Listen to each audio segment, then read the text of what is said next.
حاسب التاكسي. يلا. ماشي. حسابك كام يا باشا؟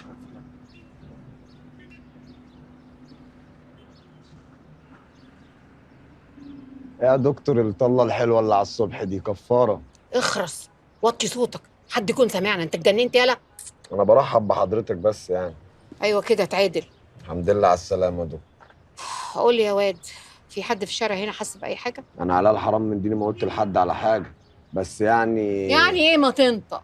حضرتك كل الناس شافت البوكس وهو جاي ياخدك، فأنت شايفة إيه يعني؟ محدش كان واقف، ومحدش عرف البوكس كان جاي لمين، ولو اتعرفت يبقى منك. إزاي يعني؟ ما كل البوابين كانوا واقفين وكله شاف على عينك يا تاجر يعني. كده كده اللي يسألك انا كنت مسافره ورجعت، مفهوم؟ أوامرك يا دكتورة.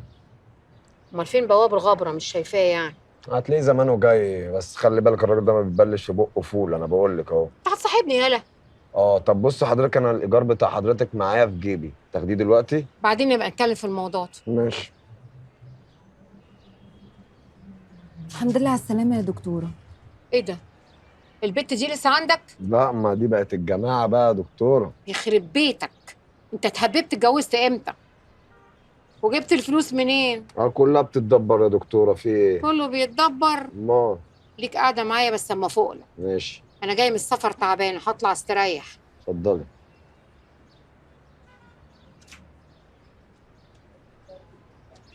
تقول لك تعبانه تعبانه ولا من النوم على البرش؟ ولا بلاش يا كردي لحسن تشرف في الحجز مكانهم، ما تتريقش على حد. كردي انت بتكلم نفسك؟ ما تشغليش نفسك انت بالقصه دي. الدكتورة بقى دي رجعت بقرفها. يا بت واحنا مالنا ومالها؟ بكرهها، مش مرتاحة لها. خير يا دكتور، ايه الاخبار؟ والله بص، احنا مستنيين اثار الصدمه تزول تماما، بعد كده نبدا نعالج الاثار المترتبه على جهازها العصبي. اه طيب، افندينا بيبلغ حضرتك انه على اتم استعداد لاي حاجه.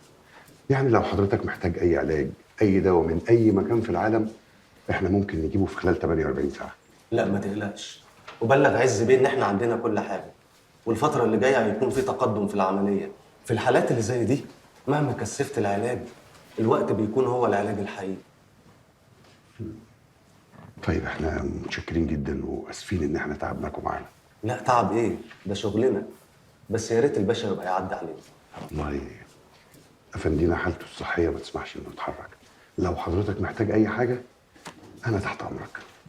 السلام عليكم. عليكم السلام.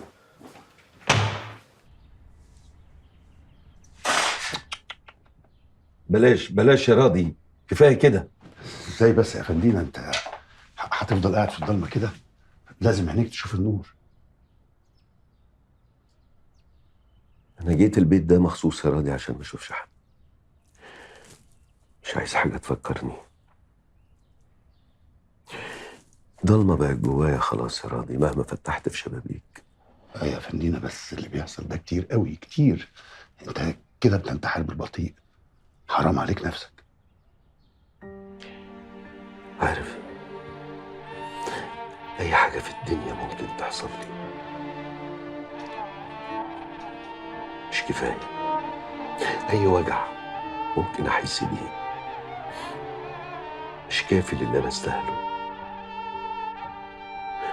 راضي، انا بايديا دول موت ابني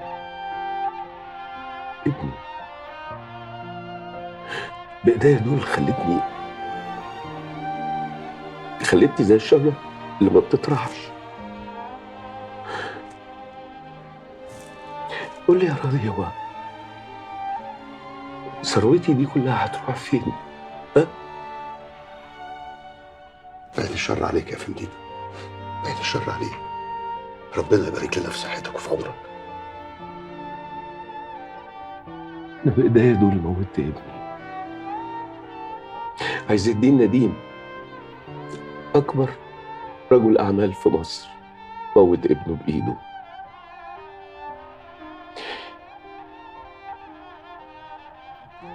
هون على نفسك يا فندينا، هون على نفسك. والله انا حاسس ان مريان لسه عايشه، وحاسس اننا هنلاقيها، بس بالراحه على نفسك. بالمناسبه المستشفى اللي فيها مدام انجي قالوا لي ان هم عايزين يقابلوا سعادتك شخصيا.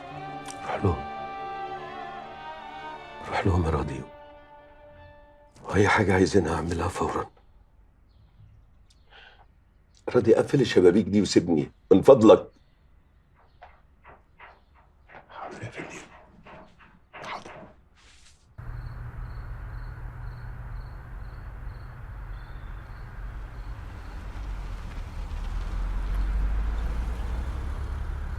هاي سناء، لسه فاضل حالات بره؟ فاضل واحدة بس يا دكتور.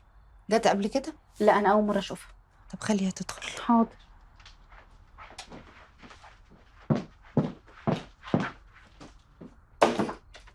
ايه ده؟ معقولة نيفين؟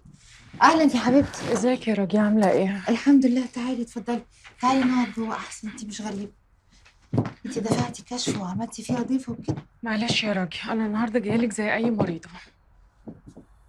مريضة؟ مريضة ليه؟ بعد الشر فيكي ايه؟ انا تعبانه قوي يا راجي. في ايه نيفين؟ مالك؟ الوحده هتقتلني. يا شيخة وقعتي قلبي، حرام عليك. انا بجد في مشكله كبيره. انتي عارفه ان طبيعه شغل حسام بتخليه يقضي وقت طويل قوي بره. انا ما انكرش طبعا انه بيحاول يعوضني في الوقت اللي موجود فيه، بس انا طهقانه. طب ليه ما بتحاوليش تشغلي نفسك؟ يعني مثلا تشتغلي، تلعبي رياضة، تخرجي مع اصحابك، تعملي مشروع. في الحقيقه اول ما اتجوزت كان فيها اصحاب كتير، بس كل واحد اتشغل في حياته. طبعا لما كنا بنتجمع عندنا او عند عم جورج، ده كان بيعوضني كتير قوي. بصراحة عندك حق، احنا بقالنا كتير قوي ما اتجمعناش. اديكي شايفه، احنا ما بنتجمعش خالص.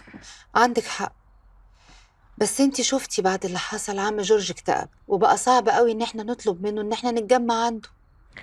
المشكله اني في الفتره الاخيره بدات احس كده بأرق، فرحت الصيدليه والدكتور اللي هناك اداني مهدئ، قال لي انه هينيمني.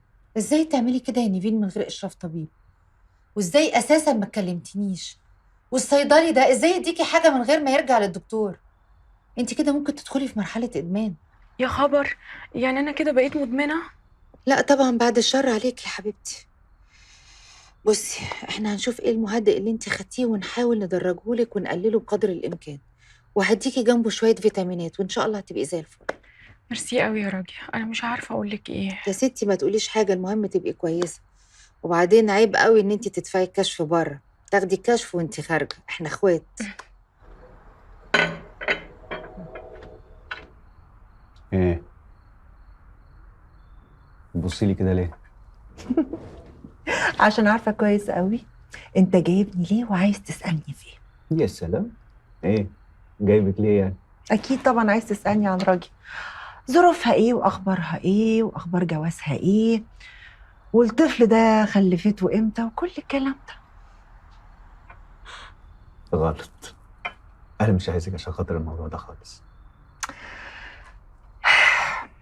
ما تلفش وتدور عليا، عشان عيب. احنا 10 سنين عجناك وخبزاك كويس قوي، واكتر واحدة في الدنيا فاهماك اكتر من اي حد. انا عارف انك فاهماني وعجناني وخبزاني كويس قوي، بس برضه كلامك غلط. انا مش عايزك عشان كده. امال عايزني في ايه؟ بصي يا حسنى،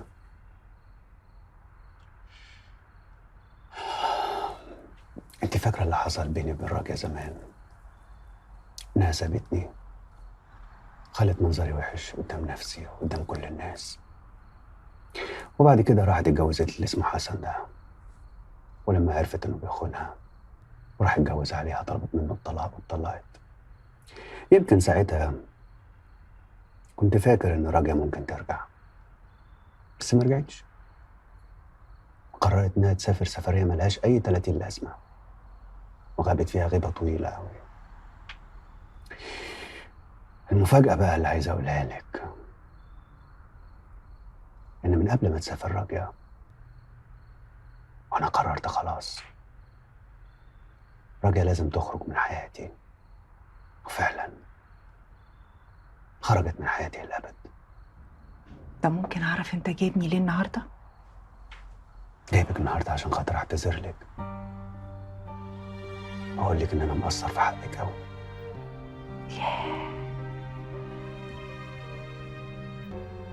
احساسك ده جه متاخر قوي.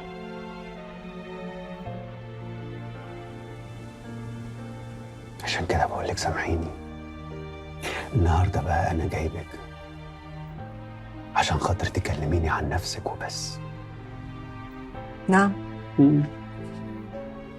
عايزك تفضفضي، تقولي كل اللي جواكي، كل اللي بيدور في دماغك، ايه اللي بيفرحك، ايه اللي بيحزنك، ايه اللي بيضايقك. وعايزك تقولي ليه رد فعلك الغريب ده على موضوع بنت كريم. ايه الثبات ده؟ ده كان ايه؟ كان رضا ولا كان صدمة مش عارفة تفوقي منها؟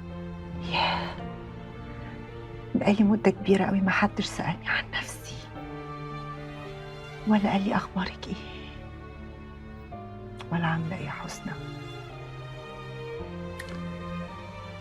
عشان انتي طول عمرك بتفكري في اللي حواليكي وعمرك ما فكرتي في نفسك. عندك حق، يمكن ربنا خلقني كده. ببقى مبسوطة وسعيدة قوي لما بلاقيكم كلكم مبسوطين وسعداء، وعمري ما بفكر في نفسي. وده اللي مخليكم تثقوا فيا وتقولوا لي كل أسراركم. بس عمر حد فيكم ما فكر إن هو يسألني عاملة إيه يا حسنى؟ أخبارك إيه؟ عندك أسرار نقدر نساعدك إنك تحلي أي مشكلة؟ ما لقيتش ده. أنا من هنا ورايح ههتم بكل تفاصيلك وهسألك عاملة إيه يا حسنى؟ وحاسة بإيه يا حسنى؟ بس أنت يا حسنى عمرك ما كان عندك أسرار. أنت طول عمرك كتاب مفتوح، مش لي أنا بس، ده لكل اللي حواليك.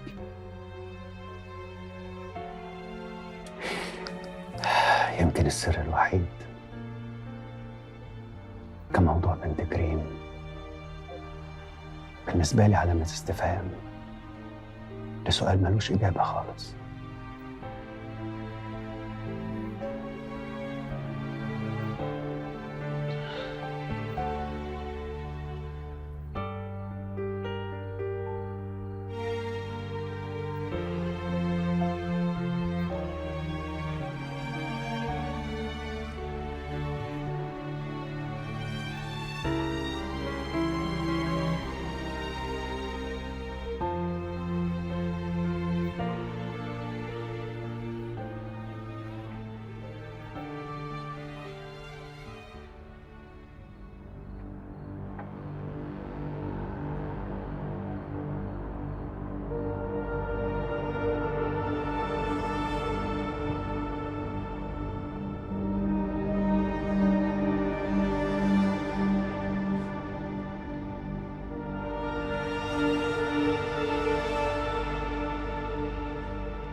وبعدين بقى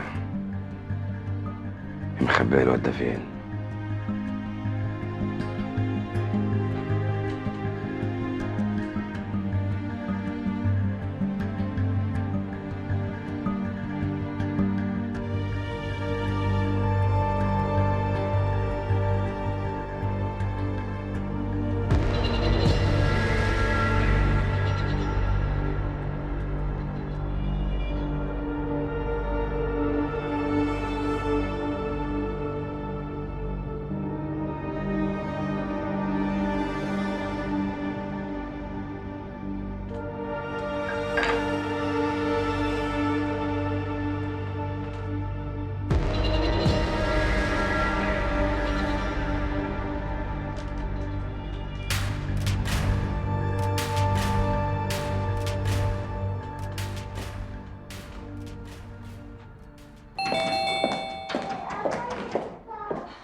يا حمد لله على سلامتك يا حبيبتي.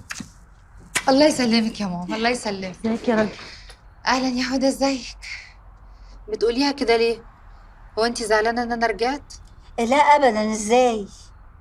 بس المعدوله اتطلقت. ليه كده بس يا هدى؟ ايه اللي حصل؟ ايوه ضربني وطلقني وطردني في الشارع. لا حول ولا قوه الا بالله. معلش معلش يا هدى، تعالوا تعالوا اتفضلوا اتفضلوا. تعالي يا ماما اتفضلي، ادخلي يا هدى.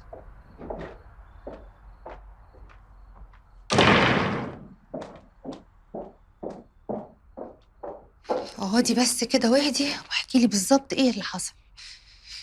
انت لحقتي تتجوزي عشان تطلقي؟ حظها المنيل، ده طلعت أسوأ جوازة في الدنيا. ليه؟ مش كانت بتحبه واحسن بني ادم قابلته؟ هو فعلا كان كويس اول الجواز، بعد كده لقيته ماشي لي ورا الجامعات. اصبري يا حبيبتي، دي هتحكي لك على كل حاجة. فجأة لقيته تحول يا راجية، ما بيصرفش على البيت، كل يوم إهانة وقلة أدب.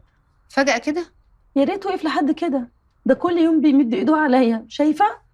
وطبعا انت كمان كنتي بتردي. تخيلي إن أنا ما عملتش كده بقى، كل اللي كنت بقدر عليه إن أنا أكلمها تيجي تقعد تصلح ما بينا، مجرد يا راجية بس ما تمشي تاني يوم قلة أدب وشتيمة، وزي ما أنت شايفة المنظر.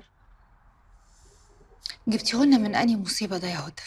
ويا ريت جت على كده، دخل علينا بالحنجل والمنجل، وقال الله وقال الرسول، وفي الآخر اتضح إيه؟ بيعرف ستات وبيراسلهم على اللي اسمه ماسنجر ده، وهم بيبعتوا له فيديوهات وصور، وهو كمان بيبعت فيديوهات وصور قبيحة. يا نهار اسود، أنا كنت شاكة بس شفته قفشته بعيني. جبتيهولنا منين ده يا هدى؟ إلا قوليلي، مين الولد الحلو الصغير ده؟ ده أنيس ابني. إيه؟ أنت اتجوزتي وخلفتي؟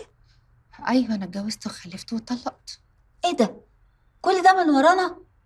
ده أنا أمك ويا أختك. ما هو يا ماما ما أنا كنت مسافرة، أنا كنت في لندن، أنت نسيتي ولا إيه؟ يعني كنت هتيجي لغاية لندن عشان تحضري كتب الكتاب؟ وليه لا؟ ابعت لنا تذكرة واحنا نيجي على طول. يا زوزو بطلي تهريج، والنبي خلينا في مشكلة هدى دي اما نشوف هنعمل ايه في المصيبة دي. انت ناوية تعملي ايه بقى حضرتك دلوقتي؟ ما احنا جايين لك علشان كده يا راجل، عايزاكي بقى تشوفي لي بقى محامي من معارفك، عشان انا عايزه اسجن الواد ده وابهدله. حاضر من عينيا يا حبيبتي، هعملك كل اللي يريحك. المهم بس دلوقتي تطلعوا تريحوا، وبعدين نبقى نشوف حكاية المحامي دي الصبح ان شاء الله. اتفضلوا.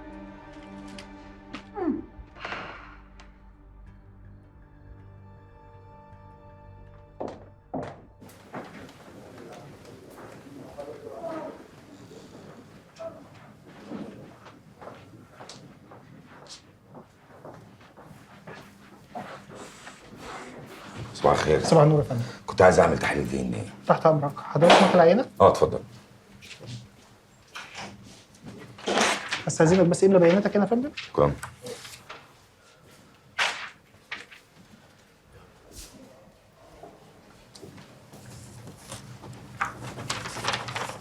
شكرا يا فندم. شكرا يا فندم. شكرا. هتكلموني ها؟ هتصل بحضرتك. شكرا.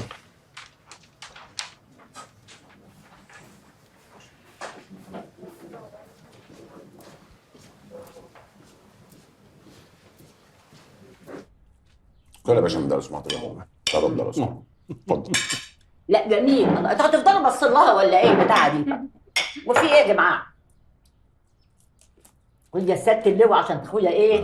هيعمل لك بقى الصدر انت وحسام. الله الله الله الله لا خلينا ناكل بلا ده مش هتعملوا فيها ايه يا اخويا مالك؟ انتوا مكتفينها ولا ايه؟ بيت بيتك يا فندم. الله يخليك. طب تعالى ساعدني يا الله. انا هقتلها لك، انا هقتلها لك. لا سيبك من السكينه والشوكه. انا اسف انا اسف. يا لا دي كانت عايزه سوا لسه. ايه ده؟ لا لا لا لا لا لا والله بس سيبك انت. لا الاكل زي العسل. ايوه حبيبي خد يا روح قلبي اتغذى يا اخويا. ايه ده كل ده؟ ايوه وانت يا حبيبي اتغذى. تسلمي خد انت الزلموكه الجميله دي. تسلم يا رب. الف هنا الف هنا. تسلم ايديكي يا حبيبتي. معقولة يا سيادة اللواء كنت مخبي عندنا مراتك القمر دي؟ ده انت اللي قمر وزي السكر واكلك كمان زي السكر. بجد فعلا والله الاكل حلو قوي قوي قوي. حسام يا بختك يا سيدي، مراتك طباخه هايله. الف هنا يا باشا. ايوه شفتي بقى سيادة اللواء بيخبط فيا بس بطريقه غير مباشر. شغل شرطه بقى. يا حبيبتي هو انت في اكل احلى من اكلك؟ والله المشكله فيا انا ما بلحقش اروح اكل.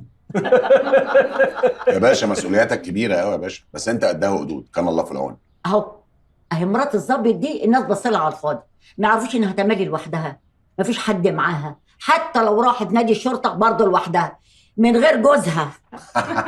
يا هانم اي واحده متجوزه ضابط شرطه ايا كانت رتبته بالظبط بتعيش نفس العيشه بتاعته از ذا سيم.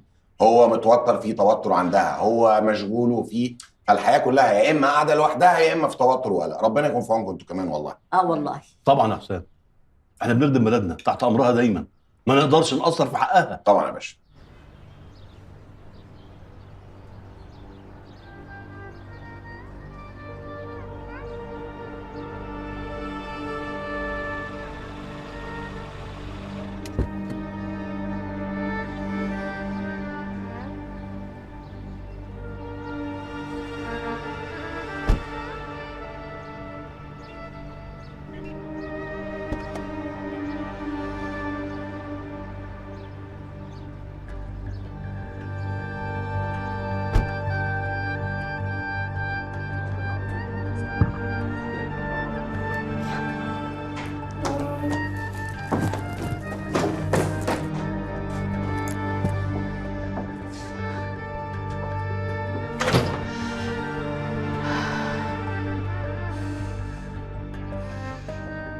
الحمد لله على السلامة.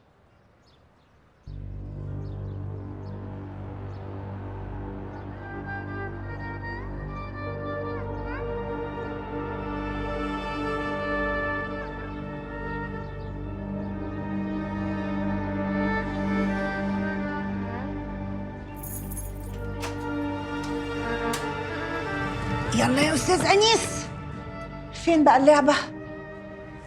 حطيتها فين؟ الله، حطيتها فين؟ فين اللعبه؟ هنا؟ ما هي مش موجوده هنا. استنى نرد على مامي. يا راجيه، دي انيس كويس زي الفل، احنا كويسين. ابدا يا ستي بندور على اللعبه بتاعته، مش عارفه هي فين. تحبي تكلميه؟ على قولك، هو اساسا بيتلكك انه يعيط. طب احنا هنروح السوبر ماركت عشان لو ما لقيتيناش بس ما تقلقيش علينا. اوكي روحي، يلا باي باي. يلا يا استاذ انيس، يلا بينا يلا بينا. بسم الله الرحمن الرحيم، بسم الله الرحمن الرحيم. اهي لعبتك. هو انا مش دورت هنا؟ اتفضل يا سيدي، يلا معاكي 2 جيم اهو. يلا بينا، يلا يلا يلا يلا يلا، بسرعه بسرعه بسرعه بسرعه بسرعه بسرعه بسرعه بسرعه، يلا يلا يلا يلا يلا يلا يلا.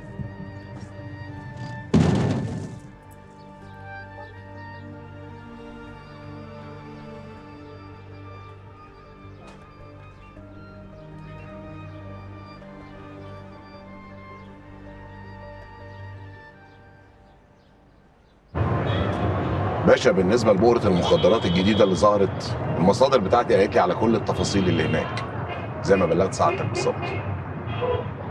رفعت باشا. باشا ايه يا حسام، في حاجه ولا ايه؟ ده انت مش معايا خالص يا باشا. معلش، كنت سرحان شويه. خير، في حاجه ولا ايه؟ لا دي يعني حاجه عائليه كده. المدام عندي يا سيدي على طول بتشتكي ان انا هاملها وسايبها لوحدها وما بخرجهاش. بصراحه يا باشا عندها حق، احنا تقريبا ما بنروحش بيتنا بالاسبوع.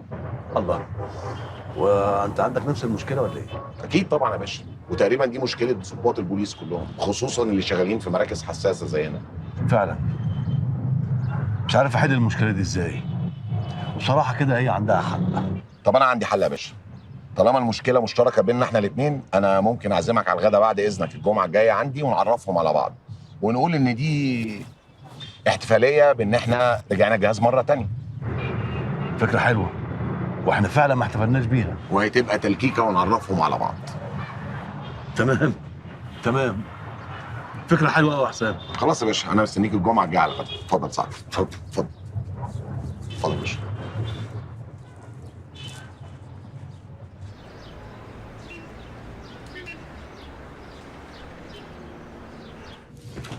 حرام عليك يا حسام، عزومه ويوم الجمعه ولسياده الله ومراته. انت عارف عزومه زي دي عايزه تحضير قد ايه؟ يا حبيبتي انت قدها ودود، وانا عارف. ايوه بس كنت تبلغني قبلها بوقت كده. طب انا دلوقتي هعمل ايه ولا ايه؟ انت عارف حتى عزومه زي دي هتكلف قد ايه؟ لو على الميزانيه ما تقلقيش خالص، ميزانيه مفتوحه، اعملي اللي انت عايزاه. يا سلام، ومن امتى بقى الكلام ده ان شاء الله؟ ده انا ياما بتحايل عليك تزود مصروف البيت ودايما تقول لي منين يا حبيبتي؟ يا حبيبتي مصروف ايه وميزانيه ايه اللي بتتكلمي فيها؟ هي العزومه دي يعني بتتعمل كل يوم ولا كل شهر؟ يعني دي كل فين وفين. وبعدين دي عزومه لسياده اللواء رفعت، مش اي حد. وعلى كده بقى مرات سياده اللواء دي لطيفه كده وحبوبه؟ هو انا اعرفها منين؟ انا ما شفتهاش قبل كده. ان شاء الله تطلع لطيفه وكويسه وتاخدوا تليفونات بعض وتبقوا اصحاب كمان. يا ريت يا حسام، يا ريت تبقى لطيفه كده ولذيذه. ده انا نفسي يبقى ليا صاحبه مرات واحد معاك في الشغل. يا حبيبتي انت ذكيه واجتماعيه وانا عارف انت هتعملي ايه، انا واثق فيكي جدا. انت ما فيش منك اتنين في مصر يا حبيبتي، انا عارف ان انتوا هتبقوا اصحاب وهتعملي كل حاجه كما يجب ان يكون. طب باللي كمان عشان بس ليك غرض. فكر بقى معايا يا حبيبي، الناس دي هنغديها ايه؟ اللي انت عايزاه يا روح. قولي بقى، ايه الموضوع المهم اللي مخليك تعزمني في المكان الحلو ده عشان تكلمني فيه؟ والله ما فيش، يعني كل ما في الموضوع ان احنا كل ما بنتقابل بنتكلم عن المشاكل والقضايا وموضوع والدي، فقلت ما فيهاش حاجه يعني لما اعزمك في مره ونتكلم عن اي حاجه غير المشاكل يعني. يا رائف، انت بجد جاي بعد 3 سنين تفكر في الموضوع ده؟ والله انا كنت عايز اخليهم 4 بس خفت لا تقولي ان انا ما عنديش دم ولا حاجه. لا يا حبيبي، ما تقولش على نفسك كده. بقول لك يا روان، هو انت شايفاني ازاي؟ صراحه حاله فريده من نوعها. قصدك ايه؟ قصدي ان من ساعه ما عرفتك يا رائف وعمري ما شفتك بتفكر في نفسك، على طول مهموم بمشاكل الناس اللي حواليك، صاحب جدع وواقف جنب جيرانك في كل حاجه. انت حتى مكرس حياتك عشان تحل مشكله ابوك، مع ان عمرك ما فكرت ان هو ممكن يكون السبب في اللي حصل لك. يعني ايه؟ وانت بتشك في بابا؟ لا يا حبيبي طبعا انا مش قصدي كده، بس انا عايزاك تشوف الموضوع من زاويه مختلفه. زاويه مختلفه اللي هي ايه يعني؟ ان انا اشوف ابويا مجرم؟ يا حبيبي ما يبقاش دمك حامي كده واسمعني للاخر. انت عارف ان احنا واصلين في القضيه دي لحاجات البوليس نفسه ما عرفش يوصل لها، يمكن عشان مش مهتم زينا او عشان ظروف البلد والثورات والكلام ده. بس في حاجه مهمه جدا هتحل لنا كل الالغاز دي. لو المستشار ثابت سعيد خاف واتكلم، متهيألي لو ده حصل هنعرف معلومات مهمه جدا. من اول القضيه بتقول الكلام ده؟ شيء بديهي طبعا، زي فكره القاتل والقتيل كده، لو القتيل صحيح هيقول مين اللي قتله. تمام، يعني والله هي وجهه نظر تحترم. بقول لك ايه، ما نرجع لاصل الموضوع بقى. موضوع ايه؟ يعني على حد كلامك، يعني ان انا ناسي نفسي يعني كده. انا عايزاك تشوف نفسك شويه يا رائف، حب نفسك شويه يا اخي. طب ممكن اسالك سؤال؟ اسال طبعا. هو انت ممكن تسيبي شغلك؟ اسيب شغلي؟ ليه؟ لا يعني عادي، يعني قصدي اقول عشان مثلا حد بتحبيه، عشان خاطر حلمك، عشان جوزك، عشان اولادك مثلا يعني. مش عارفه يا رائف بصراحه، انا عمري ما حد اتكلم معايا في الموضوع ده، ولا عمري اصلا فكرت فيه. بس ليه لا؟ بس انا متاكده ان ده عمره ما هيحصل غير لما احل مشكله عمري. طيب بشرة خير. بشرة خير يا ستي، الحمد لله. يعني بعد ما تتحل مشكلة والدي يبقى في كلام، قصدي يعني مع إن شاء موضوع الله. الشغل يعني.